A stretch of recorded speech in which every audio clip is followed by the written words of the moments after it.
controversies make great TV, right? The ratings follow, and I imagine you are encouraged in that job to be you, who is outspoken and unpredictable, and you've got opinions on things.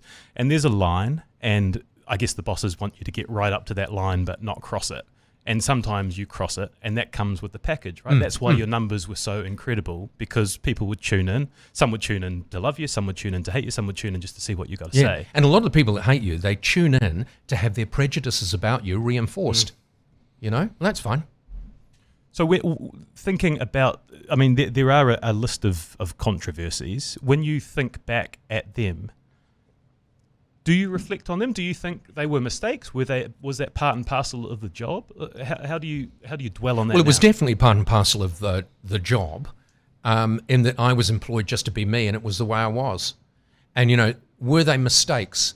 I mean, there are a couple of things that I did that better judgment would say don't do, but I wasn't prejudging what I did. I was just doing it, you know. And that was the beauty. It's the beauty of me, really. I mean, I've given no thought to this interview at all.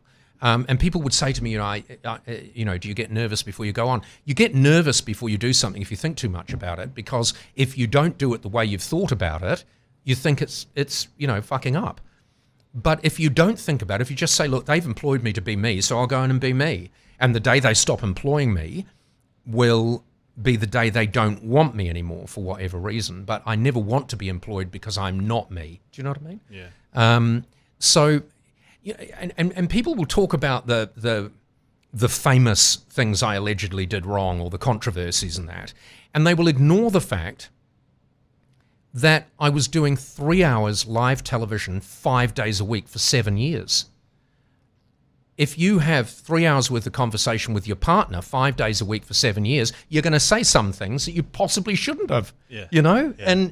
And so you've got a sort of the beauty of being with someone who isn't guarded, who's just seeing something for the first time, and that used to happen to me quite often. I'd see something, and I think people at home have seen that too, and I'd say, hang on a second, just can you play that back again? What's happening in the background there? And then you'd laugh about it. You've seen it, none of it's pre-planned, you know? And that was the beauty of it. So sometimes there was someone doing something they're not supposed to do there, and you've highlighted it.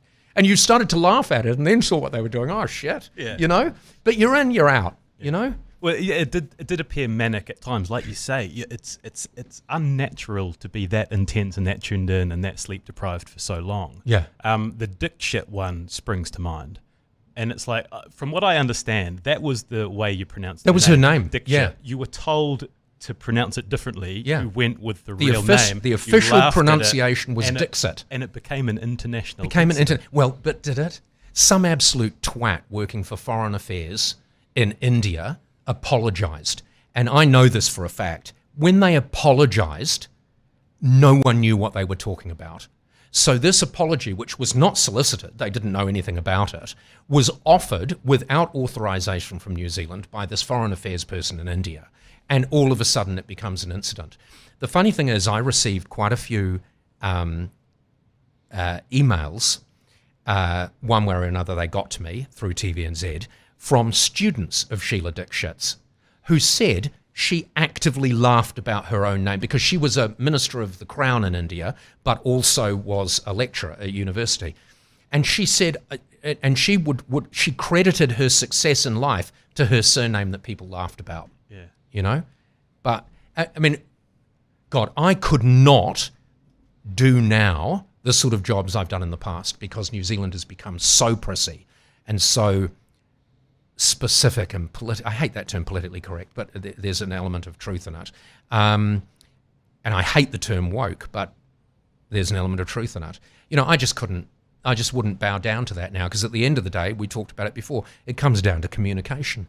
You know, I'm just a bloke and I'm just seeing it as, you know, telling it as I see it. Did it matter to you? You've just said what Dikshit's response was. Did it matter to you how they took it in these controversies, like the moustache on the woman? That's a good example, because I was led to believe, although I never heard this firsthand, that she was upset about it.